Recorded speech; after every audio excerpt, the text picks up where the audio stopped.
मेरा ताल्लुक़ national book foundation से है और इस हवाले से भी मैं ये बताना फ़ख्र महसूस करूँगा कि अहमद फ़राज 11 साल नेशनल बुक फाउंडेशन के एमडी रहे।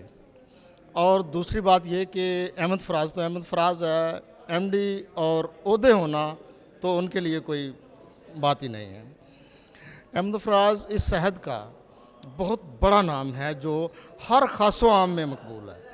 उसके लिए ये कोई छोटे बड़े स्टूडेंट फ़लाँ कोई ख़ास तबका नहीं, उसको हर तबके से पजीराई हासिल हुई।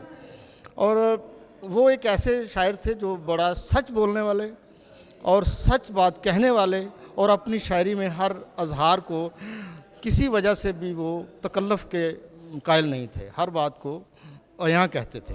उन्होंने कभी किसी जगह जाने के लिए, जहाँ वो कहीं जेनुइन मजलिस होती, महफ़िल होती, तो वो फ़ख्र के साथ जाते, और जहाँ कहीं भी उन्हें पजीराई, उन्हें जहाँ जाते वहाँ बहुत पजीराई मिलती। और कभी उन्होंने ये नहीं, मैं इंग्लैंड में होता था उस वक्त भी वो मुशायरों में आते थे, तो कभी उन्होंने ये भी कभी तकाज़ा नहीं किया कि क्या मिलेगा क्या नहीं। उन्हें ख़ुद ही लोग इस तरह पजीराई देते थे कि बहुत अच्छे रिहाइश का भी, बाकी भी सारे उनके बंदोबस्त किए जाते थे। और मुशायरों में भी उनकी एक शान थी, हर जगह एक अच्छे शान के साथ वो जाते थे। तो मुझे भी ये फ़ख्र हासिल है कि मैंने उनके साथ मुशायरे भी पढ़े।